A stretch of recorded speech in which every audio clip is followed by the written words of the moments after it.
जय Hind students, solution के दूसरे लेक्चर में आपका मोस्ट वेलकम। आज हम पढ़ेंगे कंसंट्रेशन टर्म को रिप्रेजेंट कैसे किया जाता है।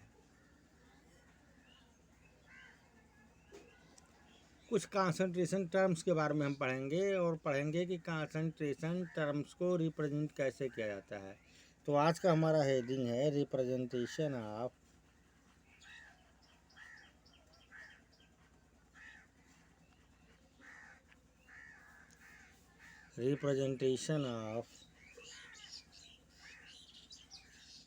Concentration of solution.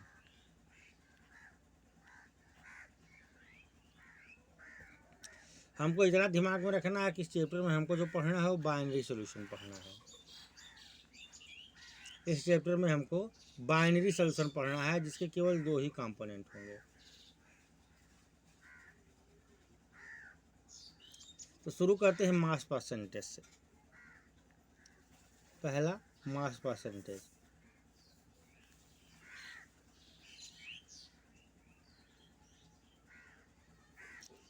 Mass percentage से शुरू करते हैं स्टूडेंट्स। और ये मास परसेंटेज आपका तीन तरीके का होता है, W by W, weight by wait, weight by volume, volume by volume. W by W, W by V, V by V, weight by wait, weight by volume and volume by volume. तो सबसे पहले इसमें हम देखते हैं weight by wait. सबसे पहले इसमें देखते हैं हम वेट बाई वेट। इसमें कंपोनेंट का मास परसेंट निकालने के लिए इसका फार्मूला होता है मास परसेंट ऑफ कंपोनेंट। किसी भी कंपोनेंट का अगर आपको निकालना हो, किसी भी कंपोनेंट का आपको निकालना हो,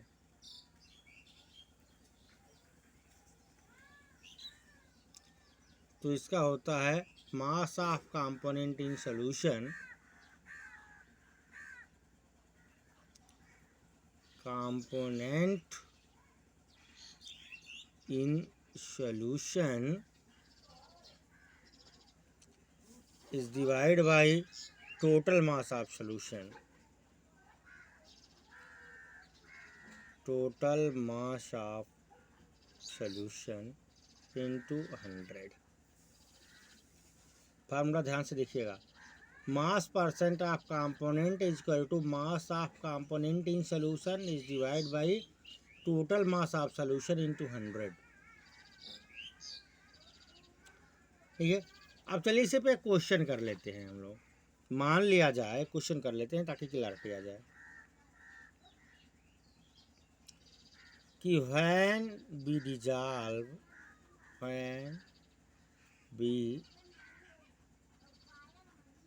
dissolved 20 gram of sucrose in 100 gram of water,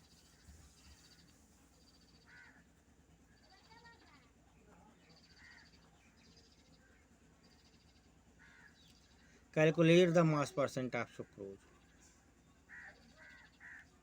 Calculate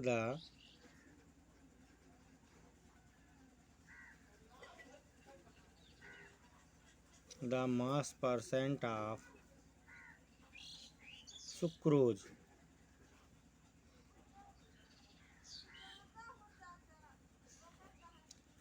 ठीक है, ये आपका क्वेश्चन बन सकता है। फार्मूले को अपना लीजिए, मास ऑफ कंपोनेंट इन सॉल्यूशन। तो जो आपका कंपोनेंट है उसका मास कितना है,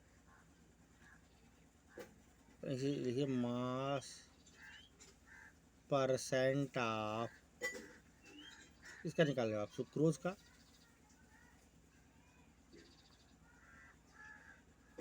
चलिए, तो कितना है 20 ग्राम। अब तो काम सॉल्यूशन में यहाँ ध्यान रखना है, सॉल्यूशन के दो कंपोनेंट हैं। सॉल्यूशन के दो कंपोनेंट हैं, एक कंपोनेंट सोल्यूट है और दूसरा कंपोनेंट सॉल्वेंट है। सोल्यूशन के दो कंपोनेंट हैं, एक कंपोनेंट सोल्यूट है और दूसरा कंपोनेंट क्या है, सॉल्वेंट। एक कंपोनेंट क्या है, सोल्यूट है और दूसरा कंपोनेंट क्या है, सॉल्वेंट है।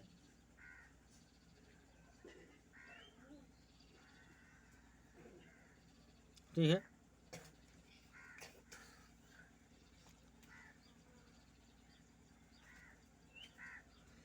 तो चलिए अब एक कंपोनेंट हो गया, ये तो हो गया कंपोनेंट का। आप सोल्यूशन के दोनों कंपोनेंट को जोड़ना पड़ेगा। कितना ग्राम, 100 ग्राम आपका वाटर है और 20 ग्राम आपका सुक्रोज। ये सोल्यूट कम है तो ये सोल्यूट हो गया, ज़्यादा है तो सॉल्वेंट हो गया। सोल्यूट और सॉल्वेंट मिलकर ही सोल्यूशन बनाएंगे इंटू 100, यानी कि ये आ जाएगा 20/120 इंटू 100। कैंसिल कर लेते हैं, यानी कि 200/12। 1 टाइम जाएगा, हो जाएगा 80 हो जाएगा। 6 टाइम जाएगा, 8 बचेगा, फिर 80 हो जाएगा। तो 16.66 या 67%। और ये हो जाएगा आपका, क्योंकि ग्राम में दोनों, अभी मैं बता रहा हूँ weight by weight, weight by volume और वॉल्यूम बाय वॉल्यूम में क्या डिफरेंस है। यहाँ दोनों कंपोनेंट ग्राम में है, ये आपको ध्यान रखने योग्य बात है। दोनों कंपोनेंट ग्राम में है तो ये हो जाएगा W/W। दोनों कंपोनेंट ग्राम में है ना, तो ये हो जाएगा आपका W/W, नहीं 16.67% W/W। ठीक है, अब चलिए इसी पे एक और क्वेश्चन करते हैं। वॉल्यूम परसेंटेज निकालते हैं। क्या करते हैं, वॉल्यूम परसेंटेज निकालते हैं। वॉल्यूम परसेंटेज निकालने के में क्या फार्मूला लगते हैं, ध्यान रखिएगा। वो वेट परसेंटेज था, ये वॉल्यूम परसेंटेज है।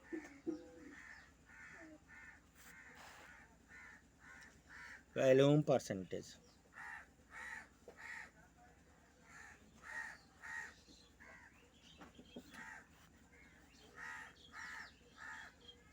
वॉल्यूम परसेंटेज है। ये होता है बेटा V/V, वॉल्यूम बाय वॉल्यूम। तो वही चीज़ है percentage, volume of volume percentage है, लिख लीजिए volume percentage of component, volume percentage of component is equal to volume of component, volume of component is equal to volume of component. ठीक है, volume of component कर लेंगे is divide by volume of solution, is divide by total volume of solution या volume of solution. Volume total ही, solution तो total ही होता है, सॉल्यूट और सॉल्वेंट मिला के बनता है। अब आपका क्वेश्चन इस पे कर दिया जाए कि क्वेश्चन इस पे कर लेते हैं, इसी पे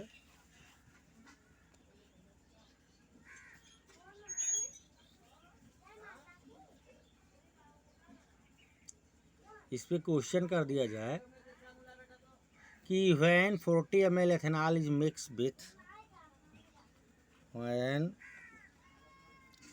40 ml ethanol is mixed with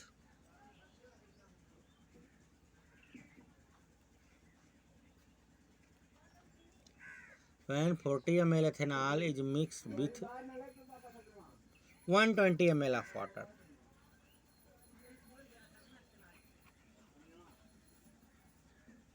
forty M L methanol को आपने 120 ml वाटर में डिजॉल्व कर दिया।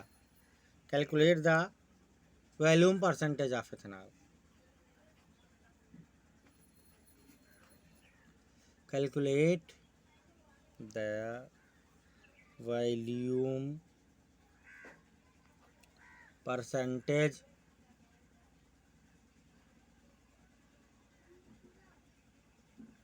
Of ethanol. फार्मूला आपको मालूम ही है,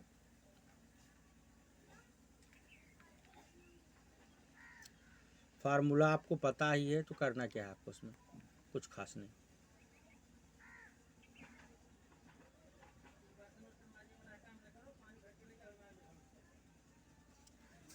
कंपोनेंट कितना है 40 ml,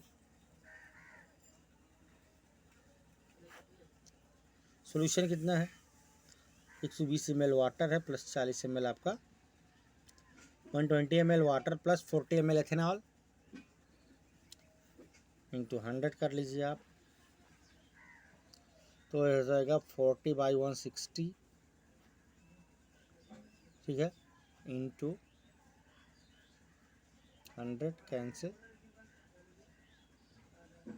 अब हो जाएगा 400/16,